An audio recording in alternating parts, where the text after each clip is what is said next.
September 10th, just after noon, Utah Valley University. Charlie Kirk took the stage as part of his college tour, speaking to a packed audience of thousands. At 12:23 p.m., a single gunshot rang out. Investigators say the shot came from roughly 200 yards away, from the top of a nearby campus building. Kirk was struck and collapsed in front of the crowd. He was rushed to a hospital and later pronounced dead. Police immediately locked down the campus and swarmed the scene. The shooter had already fled, leaving behind a high-powered bolt-action rifle wrapped in a towel near a wooded area. Within minutes, the FBI and local law enforcement launched a manhunt that would stretch across 3 counties. But the question on everyone's mind was simple: who killed Charlie Kirk?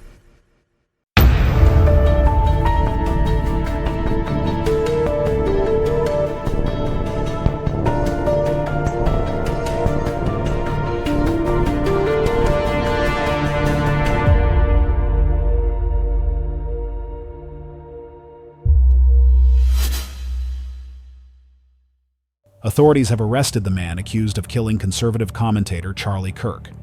The suspect is 22-year-old Tyler Robinson, who was taken into custody overnight roughly 3 hours south of where the shooting took place. Robinson lives in Washington County, Utah.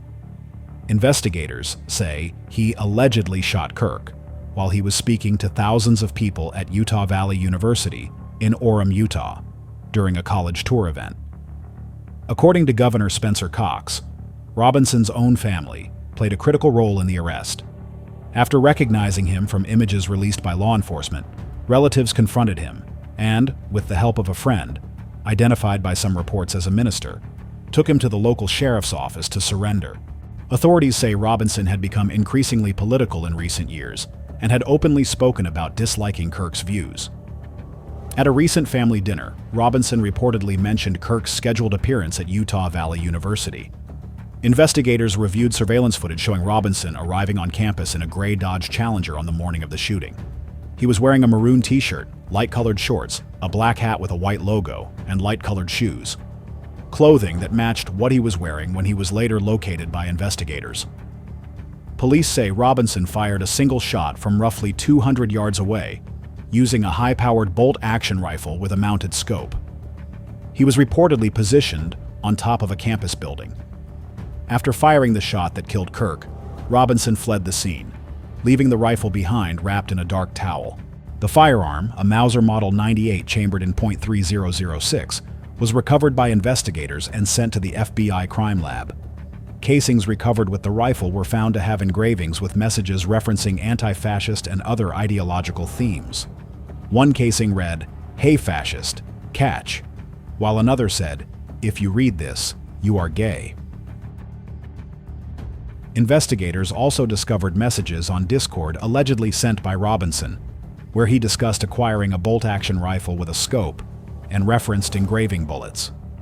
Additional messages mentioned retrieving the rifle from a drop point and changing outfits after the attack.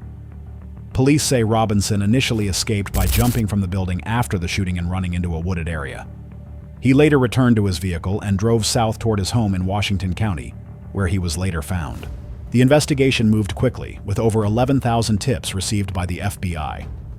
Fixed-wing aircraft were used to transport evidence and personnel between Utah and FBI facilities, including the Quantico Crime Lab. Governor Cox confirmed that this will be pursued as a death penalty case under Utah law.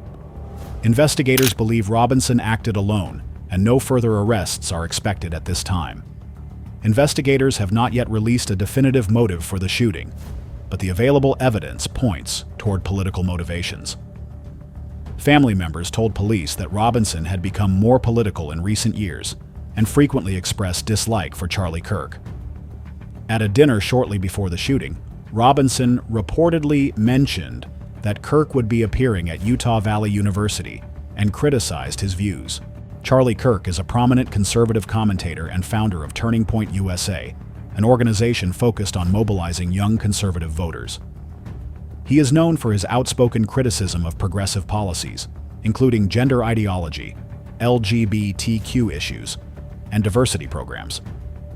Kirk has often been accused by critics of using inflammatory language when discussing these topics, which may have made him a target for someone with opposing views. The rifle left behind by Robinson contained ammunition with engravings referencing anti-fascist ideas and mocking messages, which investigators believe further suggests a political motive. While police say Robinson acted alone, his online activity, including messages about acquiring the rifle and engraving bullets, shows that this was likely a planned attack rather than a spontaneous act. The question now is why? Was this an act of political revenge, a response to Charlie Kirk's outspoken criticism of progressive policies and gender ideology? Or was it an attempt to silence a polarizing voice who drew thousands of young conservatives to his events? Some investigators say it could even have been driven by personal anger or mental health struggles, not just politics. What do you think motivated Tyler Robinson? Leave your thoughts in the comments, and if you'd like to support the channel, leave a subscribe. We'll see you with the next case.